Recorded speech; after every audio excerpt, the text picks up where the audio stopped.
প্রিয় শ্রোতা বন্ধুরা, আপনারা যারা জয়ার গল্পের নিবাস আমার এই চ্যানেলটিকে সাবস্ক্রাইব করেছেন, লাইক দিয়েছেন, তাদেরকে অসংখ্য ভালোবাসা জানাই। শুরু করছি আজকের গল্প পাঠ নরেন্দ্রনাথ মিত্রের গোয়ার। নরেন্দ্রনাথ মিত্রের জীবনী সম্পর্কে কিছু বলে নিই। নরেন্দ্রনাথ মিত্রের জন্ম 30শে জানুয়ারি 1916 ফরিদপুর, বাংলাদেশে। মৃত্যু হয় 1975 খ্রিস্টাব্দে। তিনি সাংবাদিক ও ঔপন্যাসিক ছিলেন। বাংলা কথা সাহিত্যের জগতে এমন একটা সময়ে নরেন্দ্রনাথ মিত্রের আবির্ভাব ঘটেছে, যে সময়টা হলো দ্বিতীয় বিশ্বযুদ্ধ চলাকালীন সময়। এই যুদ্ধ বাঙালির জীবন যাত্রা মূল্যবোধকে প্রবলভাবে আঘাত করেছিল। সেই সঙ্গে বাঙালির জীবনযাপন, দৃষ্টিভঙ্গি এবং পারস্পরিক সম্পর্কের মধ্যে ব্যাপক পরিবর্তন ঘটতে লাগলো।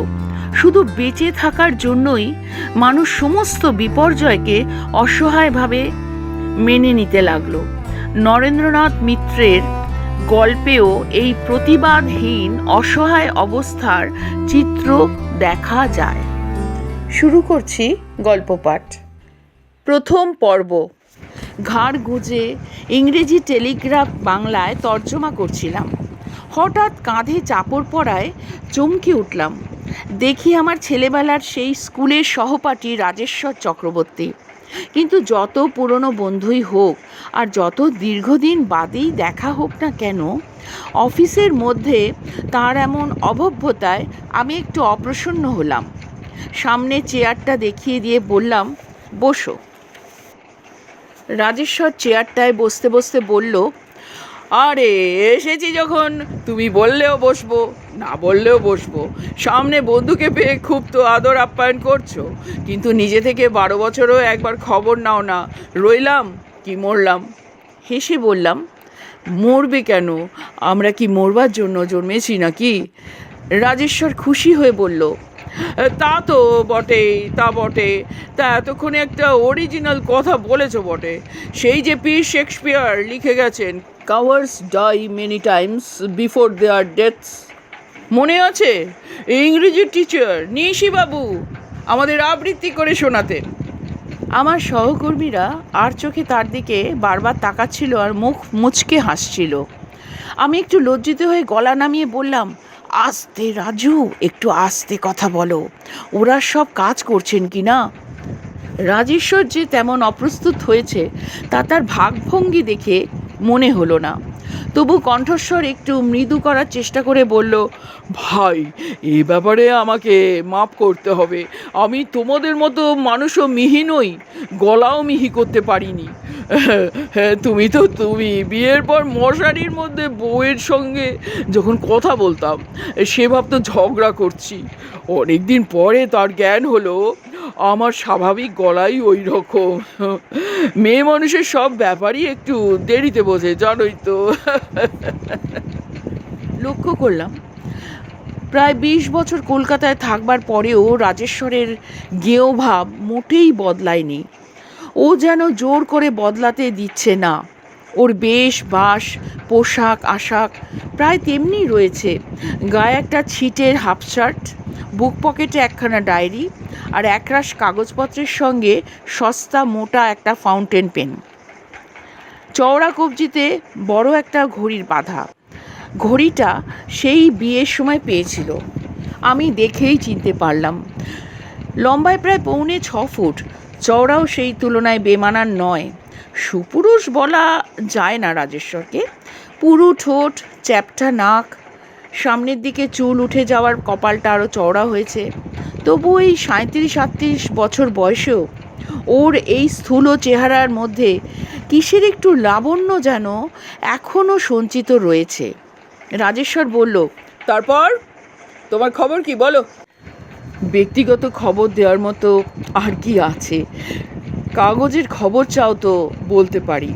রাজেশ্বর বলল, আরে কাগজের খবর তো কাগজ থেকেই পড়ে নিতে পারবো। তোমাকে আর তা কষ্ট করে বলতে হবে কেন?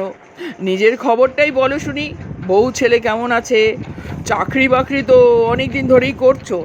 জায়গা জমি বাড়িঘর মাথা গুঁজবার মতো ঠাঁই কিছু করলে, নাকি মাসের পর মাস বাড়িওয়ালার পকেট ভারী করে যাচ্ছ? বললাম, শেষের আন্দাজটাই ঠিক, কিছুই করতে পারিনি। তোমার কি খবর? বাসা কোথায়? তুমি কি সেই উল্টোডাঙাতেই আছো? রাজেশ্বর এবার আত্মতৃপ্তিতে হাসল।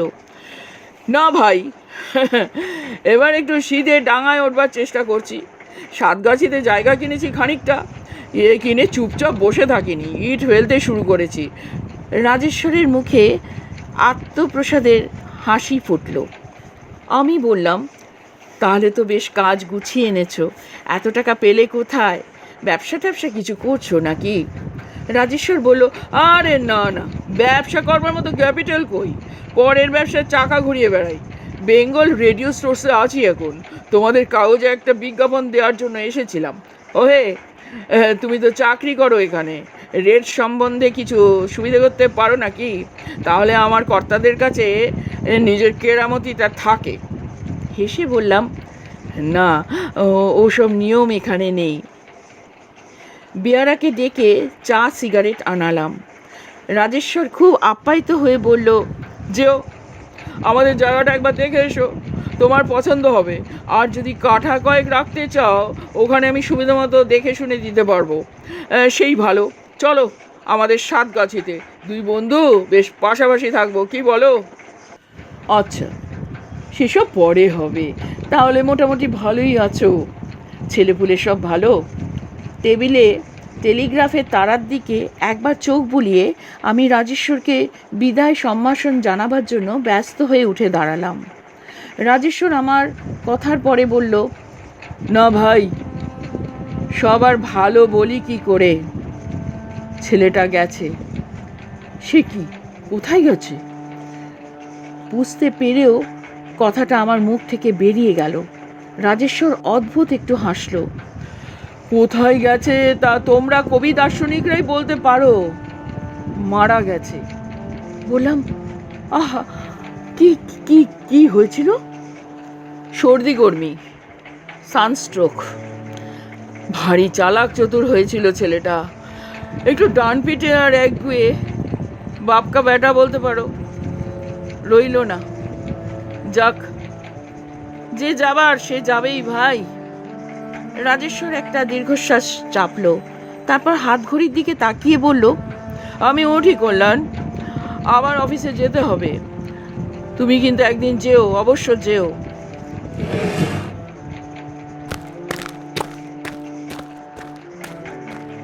রাজেশ্বর খুব ব্যস্তভাবেই ঘর থেকে বেরিয়ে গেল। আমার যেন মনে হলো অফিসের কাজের জন্য নয়, ছেলের শোকে ভাবাবেগ গোপন করবার জন্যই রাজেশ্বর তাড়াতাড়ি আমার সামনে থেকে সরে গেল। তারপর থেকে রাজেশ্বর সপ্তাহে 2-1 বার করে ফোনে জিজ্ঞাসা করতে লাগলো, কবে আসছো? আমি বিব্রত হয়ে জবাব দিতে লাগলাম, যাব, সময় করে যাব একদিন। এক কাজ করো না, তুমি তোমার স্ত্রীকে নিয়ে এসো না আমাদের বাসায়। রাজেশ্বর বলল, ও হো, আগে তুমি আসবে, তারপরে আমি। তোমাদের শহরে ভদ্রতার কথা জানি নে, কিন্তু আমি যখন আগে নিমন্ত্রণ করে এসেছি, তোমারই তা আগে রাখা উচিত। আর একদিন অভিমান শ্লেষ আর বিদ্রূপ মিশিয়ে বলল, গৃহে একবার পায়ের ধুলোই দিতে পারলে না? তোমরা লেখকরা কি সভা সমিতি, অভ্যর্থনা আর মানপত্র ছাড়া আটপৌরেভাবে কেন বন্ধুর বাড়িতে আসো না? তা যদি হয় তাহলে বলো, আমাদের ওখানে ছেলে ছোকরাদের নিয়ে একটা সাহিত্য সভার আয়োজন করি, কলা গাছের তোরণ আর ফুলের মালা। হেসে বললাম, না হে, সভা সমিতিকে আমি জমের মতোই ভয় করি, ওসব তোমায় করতে হবে না। আমি অমনি যাব একদিন। জানোই তো আমি তোমার মতো অত কর্মবীর নই, কুড়ে মানুষ, নড়তে চড়তেই 18 মাস। রাজেশ্বর বলল, থাক, নিজের কুড়িমির বড়াই আর করতে হবে না। একদিন দয়া করে এসে পড়ো। তোমরা শহরের সাহিত্যিকরা নিজেদের গুণের জয়ঢাক পিটিয়ে ক্ষান্ত থাকো না, দোষ নিয়েও বেশ ভণিতা করতে জানো, যেন সেও এক শিল্পকর্ম। ছেলেবেলা থেকেই রাজেশ্বর খুব স্পষ্টবাদী, রূঢ় কথা বলতে মোটেই ইতস্তত করে না। দেখলাম স্বভাবটা ঠিক আগের মতোই আছে। আর একবার কথা দিলাম, যাব। না যাওয়ার পিছনে আলস্য আর কুড়েমি ছিল, তাছাড়া ভিতর থেকে একটা তাগিদের অভাবও বোধ করছিলাম। স্কুলের এই সহপাঠী বন্ধুটির সঙ্গে আমার মতামত, চালচলন, জীবনযাত্রার কিছুই মিল নেই। শুধু আমার সঙ্গে কেন, এখানকার দিনের সাধারণ শিক্ষিত মানুষের সঙ্গেই ওর অমিল। রাজেশ্বর স্ত্রী স্বাধীনতায় বিরোধী। শহর আর শহরের সভ্যতা ওর দু চোখের বিষ, ব্যঙ্গ বিদ্রুপের বস্তু। ওর ধারণা বৈজ্ঞানিক যুগ মানুষকে আরামপ্রিয়, যন্ত্রপ্রিয় আর যান্ত্রিক করে তুলেছে। এই অতিরিক্ত যান্ত্রিকতা তান্ত্রিক ব্যভিচারের মতোই সমাজ সংস্কৃতির পক্ষে অমঙ্গলকর। যন্ত্রকে বাদ দিতে গিয়ে তাইও একেবারে উল্টো দিকে হাঁটতে শুরু করেছে। এই শহর নয়, শহুরে সভ্যতা নয়, মরা ইট, কাঠ, লোহা, ইস্পাত ছেড়ে আজ পশু পক্ষী, গাছপালা, নদী নালার কাছে চলে পায়ে কাঁচামাটির ছোঁয়া লাগলে হৃদয় নরম হবে, সরস হবে। অবশ্য হৃদয় নরম হোক, তা আমরাও চাই, কিন্তু তার সঙ্গে সনাতন গোঁড়ামির কি যোগসূত্র আছে তা খুঁজে পাইনি। রাজেশ্বর নিজের মতটাকে খুব জোর গলায় প্রচার করে, আর আমার সঙ্গে দেখা হলেই অন্তত আধ ঘন্টা ধরে আধুনিক কাল, আধুনিক মানুষের হালচাল আর আধুনিক সভ্যতা সংস্কৃতির বিরুদ্ধে বক্তৃতা করতে ভালোবাসে। আমি মিনিট কয়েক কৌতুক রস উপভোগ করি, কিন্তু তারপরেই অসহ্য লাগে। কারণ রাজেশ্বরেরও মধ্যে কোনো মৌলিকতা নেই। সেও ধার করা বুলি আওড়ায়, একদিন আরেক দিনের কথার পুনরাবৃত্তি করে। ওর সঙ্গে বাল্য কৈশোরের পরিচয়ের যে উত্তাপ, তা দীর্ঘদিন আগেই ঠান্ডা হয়ে গেছে। তবু সে কথা ওর সামনে স্বীকার করতে লজ্জা পাই। কারণ এক এক সময় মনে হয় রাজেশ্বরের হৃদয়ের তাপ অতটা শীতল হয়নি। আবার কখনো ভাবি এ আমারই দুর্বলতা। যে তাপ ওর দেখি তা ওর হৃদয়ের নয়, তর্ক শক্তির। আমাকে চায় ও ডুয়েল লড়বার জন্য, কিন্তু আমি তাতে অরাজি, আমি তাতে অপটু।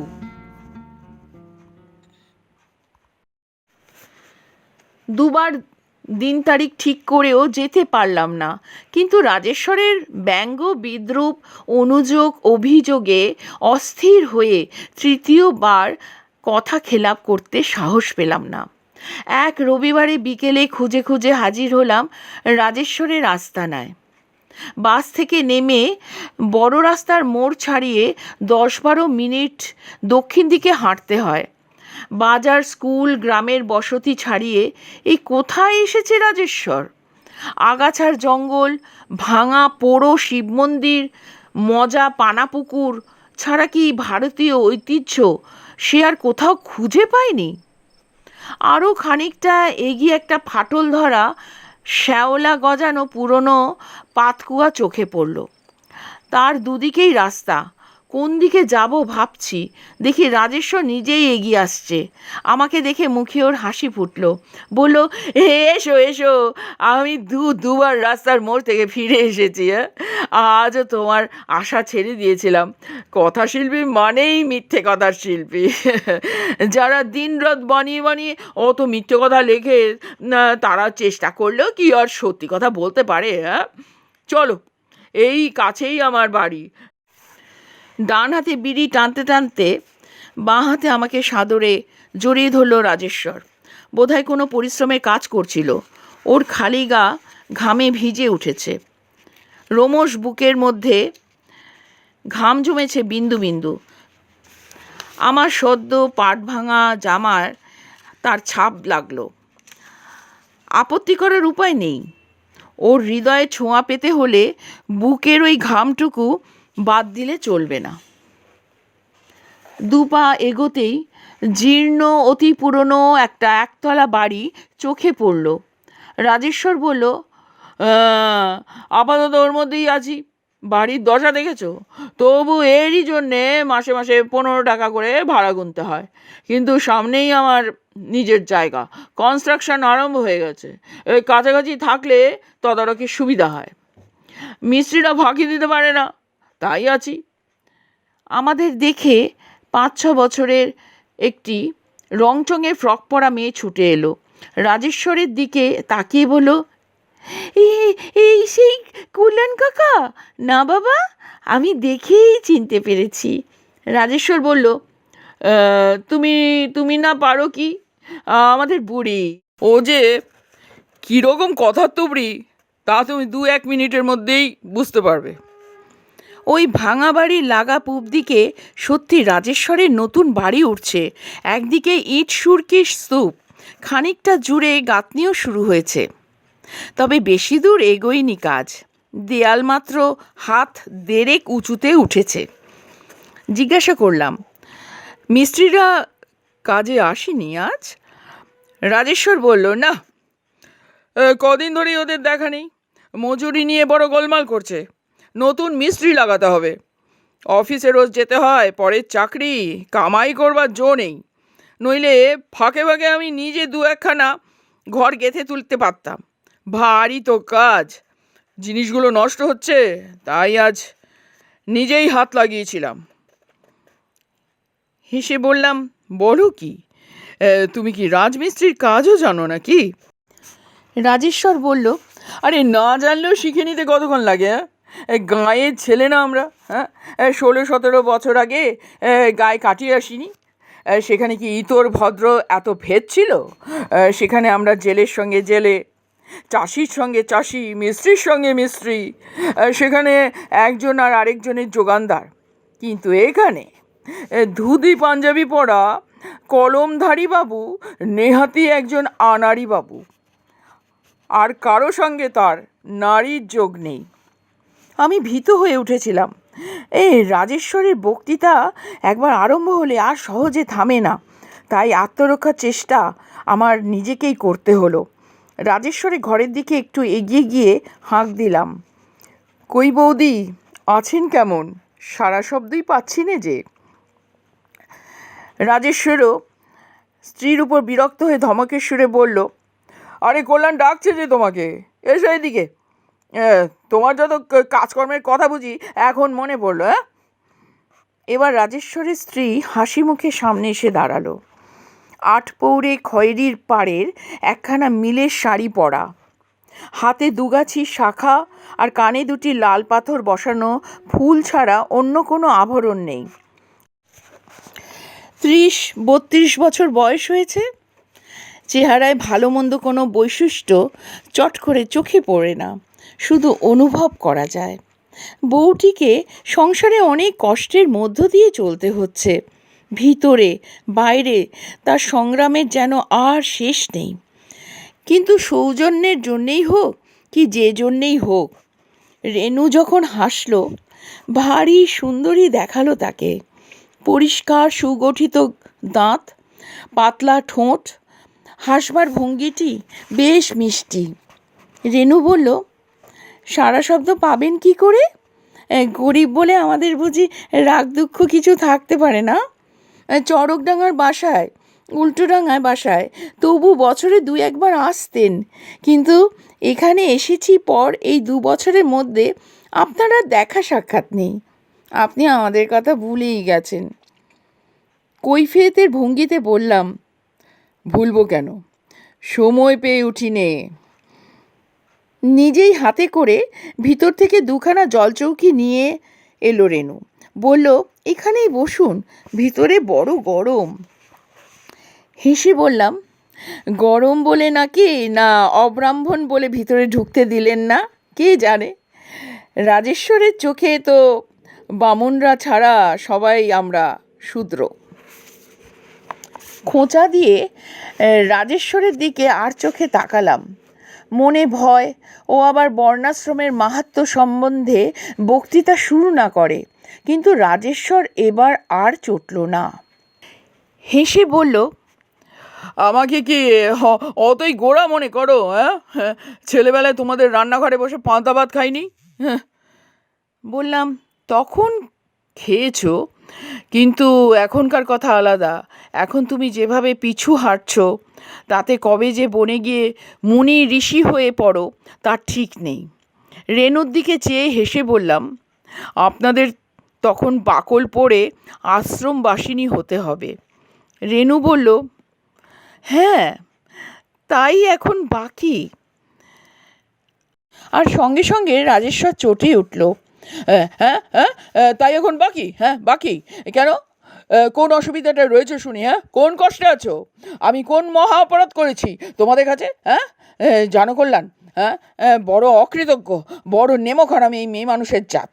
আমরা মাথার ঘাম পায়ে ফেলে খোরাক জোগাবো, পোশাক জোগাবো, আর ওরা পায়ের ওপর পা তুলে বসে শুধু খাবে আর খোঁটা দেবে। রেনু চলে যাচ্ছিল। রাজেশ্বর তাকে বাধা দিয়ে বলল, দাঁড়াও, গেলে চলবে না। বলো, কি কষ্টে, কি অশান্তিতে আছো? হ্যাঁ, বলো বলো, কল্যাণের সামনেই বলো। রেনু যেতে যেতে ফিরে তাকালো। না, কষ্ট আর কি, তোমার হাতে পড়ে আমার সুখের সীমা নেই। আমি রানীর চেয়েও সুখে আছি। পাশের ঘর থেকে আরেকজন পুরুষের গলা শুনতে পেলাম। বলি, ও রেনু, তোরা কি হলি রে? বল দেখি, বাইরের লোকজনের সামনেও তোরা ঝগড়া করবি? হ্যাঁ, তোদের কি লজ্জা শরম বলে কিছু নেই রে? রেনু আর কোনো কথা না বলে ভিতরে চলে গেল। আমি রাজেশ্বরের দিকে তাকিয়ে জিজ্ঞাসা করলাম, উনি কে? রাজেশ্বর বলল, আমার বুড়ো শ্বশুর। সব খুইয়েছেন, চোখ দুটি গেছে, এখন আমার ঘাড়েই আছেন। বুড়োরও কোনো কৃতজ্ঞতা নেই। আমার খাচ্ছেন, আমার পড়ছেন, তবু সবসময় মেয়ের পক্ষ টেনে কথা বলছেন। আরও কি বলতে যাচ্ছিল রাজেশ্বর, তার মেয়ে বুড়ি এসে বলল, বাবা, মা ডাকছে তোমাকে, বাজারে যেতে হবে না?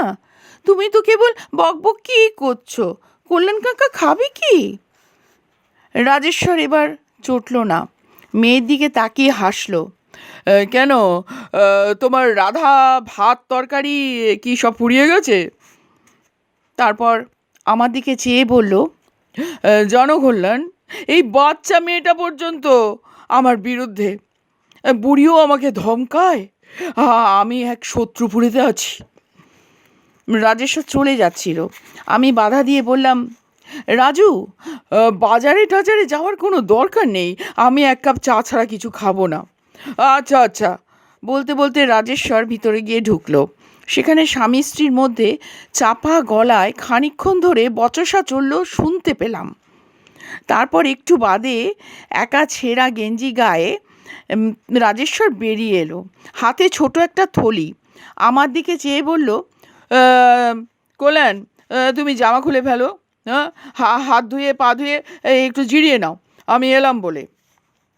আমি আবারও বাধা দিলাম, কিন্তু রাজেশ্বর মোটেই তাতে কান দিল না।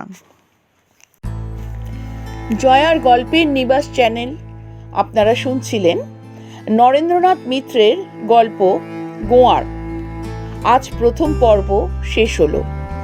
আপনাদের এই চ্যানেলটি ভালো লাগলে দয়া করে সাবস্ক্রাইব করে আমাকে একটু উৎসাহিত করবেন। আগামী পর্বে দেখা হবে। বন্ধুরা, আপনারা ভালো থাকবেন।